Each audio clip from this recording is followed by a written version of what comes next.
I want to get straight into the source material today because honestly, I stared at it for about 20 minutes before I even hit record. Yeah. Usually we're looking at, a dense article or a book summary, but this is just a list, a single slide titled Megatrends and Challenges. It's highly deceptive, isn't it? Very. It looks like standard corporate PowerPoint fodder until you actually start connecting the bullet points. That's exactly it. It reads like a dashboard for the entire planet, but the check engine light is definitely blinking. Right. We have 9 points here, and they range from multipolar world order all the way down to skimpflation.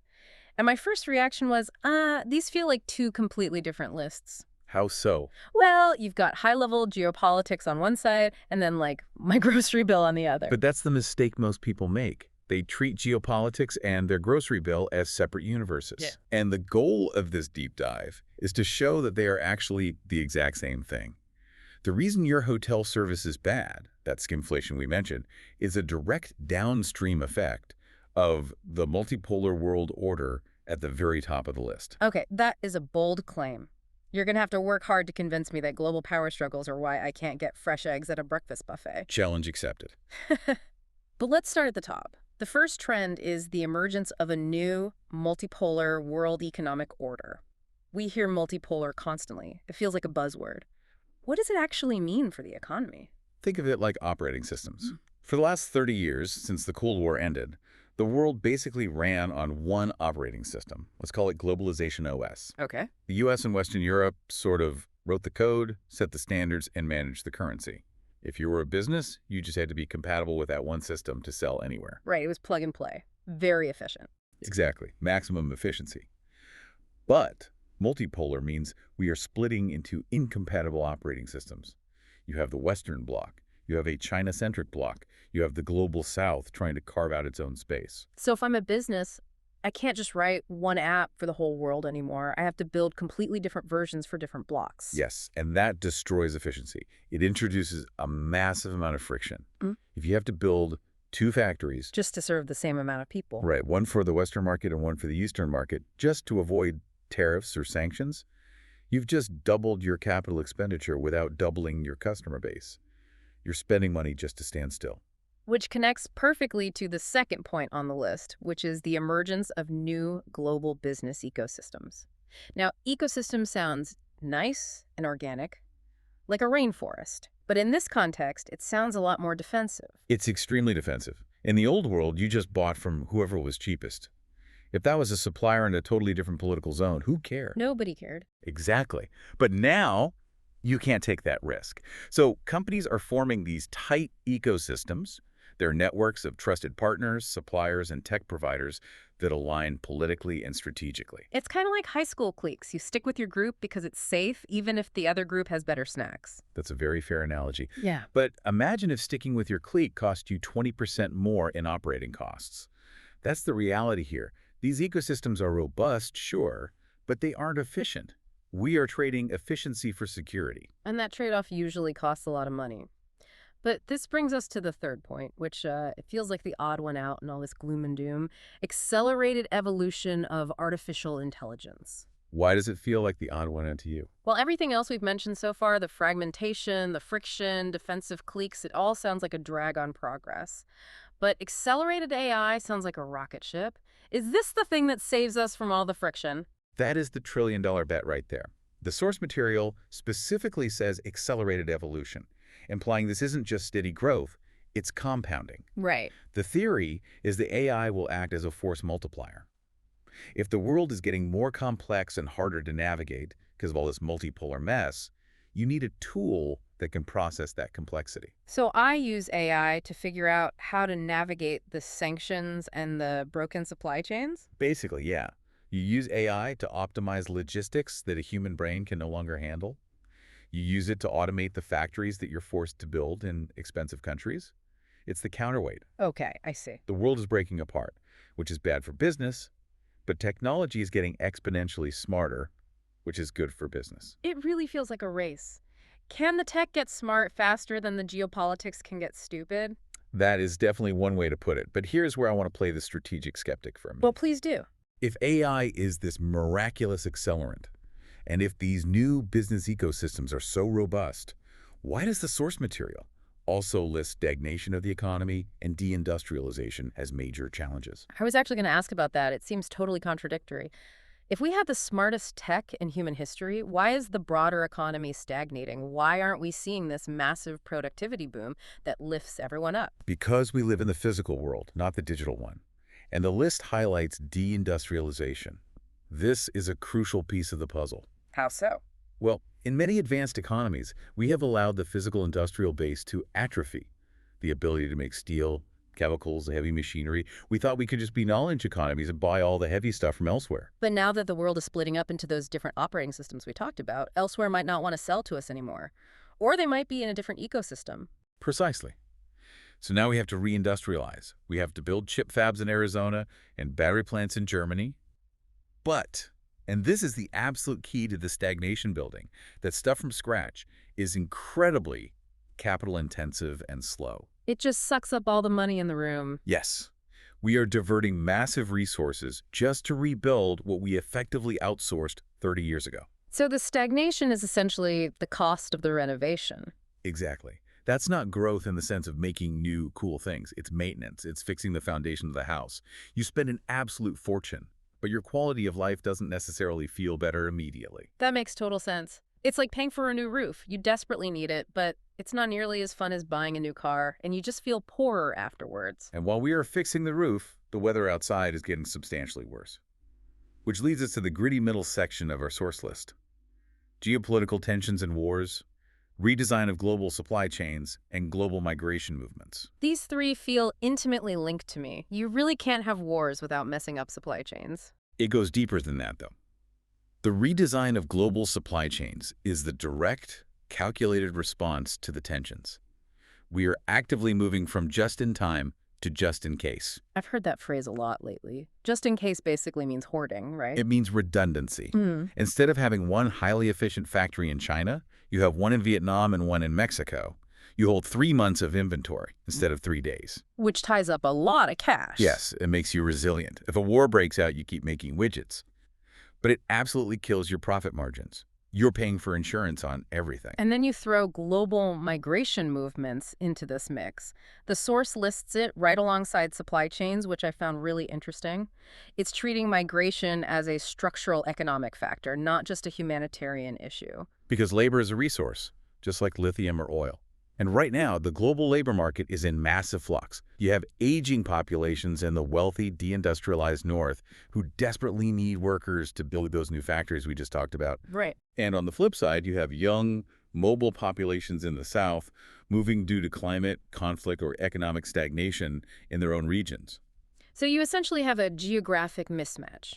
The jobs are in one place, the people are in another, and the borders are getting stickier because of all the geopolitical tensions. Exactly. It adds just another layer of friction to the whole system.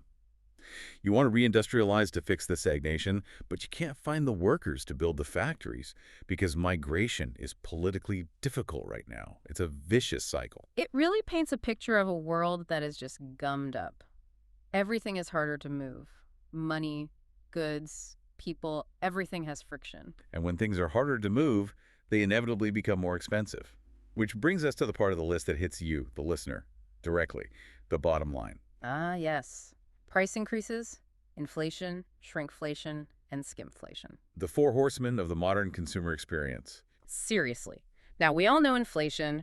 We hate it, but we know it. Things just cost more. And we know shrinkflation. That's paying the exact same price for a visibly smaller bag of chips or a smaller bottle of shampoo. Right, the packaging tricks. Yeah. But skimflation is the one that I think people feel deeply but don't always have a name for. The source flags this specifically, and I'd love for you to define it for us. Skimflation is insidious because it's not about price or quantity. It's entirely about quality and service. It's when the price stays high, the package size stays the same, but the overall experience degrades. Give me the breakdown on that. How does this connect back to the multipolar world we started with? Let's connect the dots. Okay, let's trace the line all the way down. Imagine you run a hotel. Your energy costs are up because of the geopolitical tensions we discuss. Okay. Your sheets and your guest soaps cost more because of the redesign of global supply chains. The shipping is more expensive. And you can't find housekeeping staff because of the global migration issues and labor shortages. And I can't raise my room prices anymore because my customers are suffering from economic stagnation. They're tapped out. Exactly. The consumer is totally tapped out. If you raise the room rate to $600, they just won't book it. Yeah. So you are squeezed from both ends. High structural costs on one side, highly price-sensitive customers on the other. What is the single lever you have left to pull? You cut the service. You cut the service. You stop offering daily housekeeping. You switch from fresh scrambled eggs to the powdered stuff at the buffet. You put a frustrating chatbot on your website instead of paying a human to sit at the front desk. Wow. That is skimflation. It is the economic system transferring the pain of all those high-level trends, the deindustrialization, the supply chain costs, the friction, directly onto your daily consumer experience. That is incredibly depressing when you put it that way. It means bad service isn't just bad local management. It's literally a symptom of a breaking global order. In many cases, yes, it really is. It's a pure survival mechanism for businesses that are trying to maintain their margins in a world that has become actively hostile to efficiency. But wait, let's go back to our accelerant for a second. The accelerated AI. Shouldn't the AI be solving this exact problem? Shouldn't that hotel chatbot be better than the human by now? Shouldn't the automated hotel run cheaper? Theoretically, yes. And that is the exact tension the source material is highlighting by putting them all on the same slide. We are in a transition period. A painful one. Very. We are deglobalizing the physical world, which is making it highly expensive, while simultaneously trying to hyper-globalize the digital world with AI to make it cheap. But right now, today, the physical costs are winning out. The AI just isn't good enough yet to fix the powdered eggs. We're in the messy middle. The old system of cheap goods and easy travel is fracturing apart. The new system of AI-driven abundance hasn't actually arrived yet to save us, and we're stuck footing the bill for the transition. That is the Megatrend dashboard in a nutshell. It's a list of growing pains, massive structural planetary growing pains. So for the person listening to this who just wants to know how to navigate the next year or two of their life, what is the real takeaway here? Is it just brace for impact? I think it's mostly about adjusting your baseline expectations. We spent 30 years assuming that things would simply always get cheaper, faster, and better. Yeah, we really did. That was the dividend of the unipolar, highly globalized world. But that era is over. So we need to actively expect friction. We need to value resilience over efficiency, just like the major supply chains are doing. Expect things to take longer, expect quality to be a bit inconsistent, and understand that when you see a help wanted sign or a delayed shipment, it's not an isolated local failure, it's part of this massive global realignment. It sounds like we need to adopt a just-in-case mindset for our own personal lives. I think that's incredibly wise. Don't assume the system will work perfectly every single time. Build your own buffers. I want to circle back to one specific interaction on this list before we close out this deep dive. The relationship between deindustrialization and AI evolution. Ah, the brain and the body. Right. We have this massive, unprecedented investment in the brain. The AI, the huge data centers, the algorithms. But the body, the factories, the infrastructure, the physical production is explicitly listed in our source as stagnating or deindustrializing. It raises a very profound question about the future. Can you actually have a functioning first world economy that is all brain and no body? That's exactly what I'm wondering. If we keep skimping on the physical reality, the bridges, the manufacturing, the actual service staff, while we pour hundreds of billions into the digital reality, do we just end up with a society that is incredibly smart but structurally broken? We risk becoming a virtual superpower living in a physical ruin. If the AI can write a brilliant sonnet in 3 seconds, but it takes 3 months to get a basic spare part for your washing machine, have we actually advanced as a society? That's the smartest stagnation scenario. High-tech, low quality of life. And avoiding that exact scenario is the real challenge here. We have to figure out how to use the AI to fix the physical world, not just to escape from it. The source material lists these as challenges, not fatalities. The ultimate goal is to reconnect the brain and the body, to use those new business ecosystems to rebuild the industrial base efficiently. So the overarching mission of the next decade is to get the AI to fix the supply chains so I can get my fresh eggs again. Ultimately, yes, that is the true metric of success. Well, looking at this dashboard again, the warning lights are definitely all flashing, but I feel like at least now we know how the wiring behind the dashboard actually connects. Knowledge is always the first step. It helps you stop fighting the reality of the situation and start actually navigating it. Stop fighting the reality and start navigating it. I really like that.